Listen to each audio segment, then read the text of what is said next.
My dear candidate, आज मेरे साथ में राहुल परियार हैं। बेसिकली ऐसे बहुत कम कैंडिडेट होते हैं जो हमारी लंबी सीरीज में जुड़े हैं। मेरे ख्याल से किस ईयर से हुआ?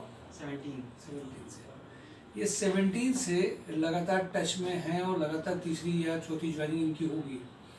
और इन्होंने सारा वो कल्चर देखा है जब हम लोग उस टाइम पे जो कैंडिडेट्स को इंटरव्यू भेजते थे। अब तो इंटरव्यू में इतनी ज़्यादा वैकेंसीज हैं, लोग इतने ज़्यादा हैं कि उस टाइम पे जो काम करते थे वो आज उस लेवल पे के कैंडिडेट को तो काम नहीं कर पाते हैं। बट इनके साथ में एक पार्ट बहुत अच्छा है कि यस सर वाले ही हैं। यस सर मतलब जो सर कह रहे हैं वो ठीक है और सब कुछ नहीं है। यस सर जहाँ पे जी यस सर ये है। आज इनकी ज्वाइनिंग रिजनोवा में एस्टर में हुई है। इम्पॉर्टेंट बात ये है कि ये इनकी ज्वाइनिंग ये इनको लॉन्ग टर्म में किस लेवल पे ले जा पाएगी, ये जो एचआर के लोग होंगे वो समझ जाएंगे। जहाँ पे जो मैन्युफैक्चरिंग इंडस्ट्री का एचआर पार्ट अगर आप अंदर चले गए और उसमें आपने 1 साल अपना निकाल दिया तो आपकी वहाँ पे भी ग्रोथ और किसी भी इंडस्ट्री में एचआर में ग्रोथ, क्योंकि सबसे बहुत डिफिकल्ट होता है पेरोल, रिक्रूटमेंट, एडमिनिस्ट्रेशन, फैक्ट्री, ये सब कुछ आपको मिल जाए एक जगह पे। एचआर को देखिए, एमबीए कर लिया, इन्होंने भी कर लिया होगा, एक सर्टिफिकेट हाथ में आ गया, आप 4 कंपनीज में आप 4 जगह इंटरव्यू देने चले गए, किसी ने रिक्रूटमेंट पकड़ा दिया, किसी ने कुछ दे दिया, रिक्रूटमेंट ही करते रहो। लेकिन रियलिटी में पेरोल में आना, चीज़ों में आना, ये सब आसान नहीं होता है। और एचआर के लिए हर वीक में फ्रेशर पॉइंट ऑफ व्यू से या 2-3 साल का जिनका एक्सपीरियंस हो उनके हिसाब से मैन्युफैक्चरिंग इंडस्ट्री लेती नहीं है। तो 10 साल प्लस लेंगी या तो 15 साल प्लस लेंगी। इनके लिए ये बहुत अच्छा एक्सपो रहा जिसमें इनकी ज्वाइनिंग आज हुई है। मुझे तो बहुत खुशी है क्योंकि एचआर में हम ये समझ जाते हैं कि एचआर में अगर वो इस कंपनी में जा रहा है तो 1 साल बाद जब वापस आएगा या 2 साल बाद जब यहाँ से होगा या वहीं पर इसकी वैल्यू क्या हो जाएगी। माय डियर कैंडिडेट, जिस चीज़ को आप चाहते हैं इनको आज ये सपना पूरा इनका आज हो पाया है। वैसे तो मैं इनसे ये कहूँगा, बहुत खुशी होती है जब ऐसे पुराने कैंडिडेट्स कई ज्वाइनिंग के बाद में आगे प्रोग्रेस कर रहे होते हैं। मैं चाहता हूँ कि राहुल वो भी सारे कैंडिडेट्स को अपने पुराने सारे एक्सपीरियंस कब से कैसे जुड़े थे, क्या डिफरेंस तुम देखते हो, यहाँ पे प्रोफाइल मेकिंग ट्रेनिंग क्या सब होता है, व्हाट यू फील डिफरेंट, आप डिफरेंस क्या क्या देखते हैं, पूरा शेयर करो सर। मैं 2017 से संस्कार सोसाइटी और सर से जुड़ा हुआ हूँ। इन्हीं की पूरी गाइडेंस रही है और अभी जो जॉब मिली इन्हीं गाइडेंस से मिली है। पूरा सर ने गाइड किया कैसे इंट्रोडक्शन देते हैं, क्या एचआर में होता है। और 17 में भी सर ने बहुत गाइड किया था कैसे बोलना है, पब्लिक स्पीकिंग कैसे है। फिर पहली जॉब लगी, फिर दूसरी भी सर की वजह से लगी, तीसरी अब बहुत अच्छी कंपनी में लगी है। 25,000 पर मंथ पैकेज है और बहुत बड़ा ग्रुप है। सब सर की गाइडेंस है। यहाँ पे पूरा सिखाया जाता था, MIS की भी ट्रेनिंग दी जाती थी, कैसे कैसे काम करना है। और सर ने पूरा बताया कि इंडस्ट्रीज़ में कैसे काम करना है, लोगों से कैसे डीलिंग करनी है, पूरी सर की गाइडेंस थी। अच्छी बात ये मैंने इनके साथ में एक और चीज़ रही है, हमेशा मूड स्विंग्स की रही है। बड़ी तेज़ी से मूड स्विंग करते हैं, कभी को एकदम से मूड स्विंग कर देते हैं। मैंने इनको इस बार कहा मूड स्विंग्स को भी थोड़ा सा बचाना है। कैंडिडेट की जो पर्सनालिटी होती है उसमें एक में गए फिर दूसरे में जाने से पहले फिर सोचने लगे, मूड स्विंग्स बहुत होता है, बहुत तेज़ी के साथ होता है। एकदम से अपना कोर कहीं कभी चेंज करने लग जाए। मुझे जितना याद है पुराने में तो मुझे बहुत स्ट्रिक्ट होना पड़ता था कि अब तुमने किया तो तुमको पेनाल्टी देनी पड़ेगी।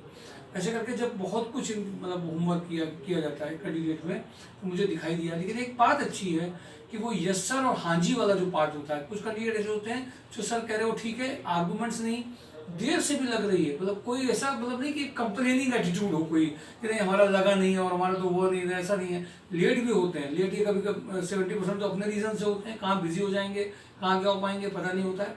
खुशी की बात मुझे ये कि मैं जिस तरह की चीज़ इनके लिए चाहता था, एक एचआर के लिए मैन्युफैक्चरिंग इंडस्ट्री में एचआर का एक्सपोजर का मीनिंग एकदम अलग होता है। माय डियर कैंडिडेट, वो इन्हें मिल गया, वो इनको बहुत पॉजिटिवली मिल गया और ये 2017 से लगातार टच में है।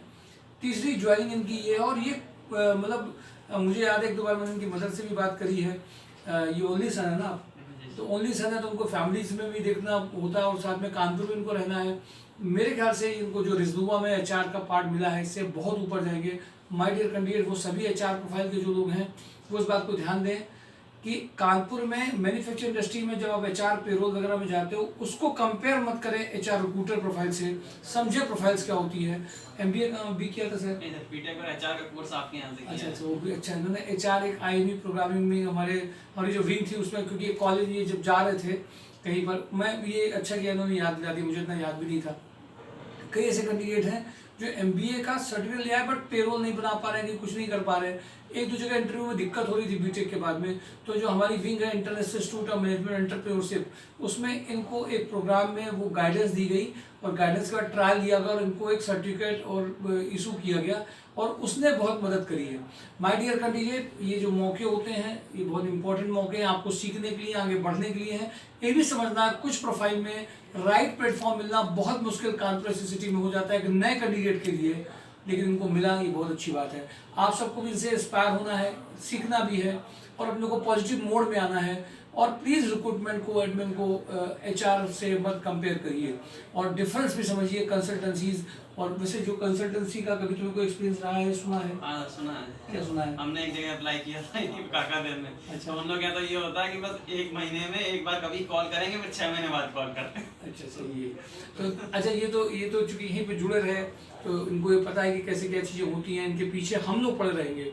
इनको तो हम लोग तो वैसे भी कैंडिडेट जो हमारे यहाँ प्रोफाइल मेकिंग होती है, प्रोफाइल मेकिंग और मैचिंग का अंतर आपको समझना पड़ेगा। हम इनको रेडी करते हैं। ये बीटेक के थे, बीटेक के बाद आपके पास बीटेक किससे था आपको? Computer science. हाँ, बीटेक CS के थे, जाना HR में जा रहे थे, पहुंच नहीं पा रहे थे, उनको राइट एक्सपोजर चाहिए था, तरीका चाहिए था, इसलिए बहुत बड़ा एग्जाम्पल है। पहले तो इसी में फंसते थे, 3-4 इंटरव्यू तो इसी में बर्बाद हुए थे। शायद बीटेक CS किया तुम इसमें HR में क्यों, एडमिन क्यों, तुम्हारे पास कुछ नहीं है। इनके आंसर कैसे देने हैं, कैसे जस्टिफाई करना है, फिर वहाँ का काम आप कर कैसे पाएंगे। अभी यहाँ पे जो पहले दूसरे दिन काम किया होगा तो पुराने काम का कुछ एक्सपीरियंस का फायदा हुआ। Very good. तो ये पुराने, देखिए ये HR के नहीं होते हुए भी HR की इनफॉर्मल ट्रेनिंग के बाद में उनको आता है तो HR में चले गए। कोर्स केवल आपको, सर्टिफिकेट आपको, कॉलेजेस आपको HR नहीं देता है।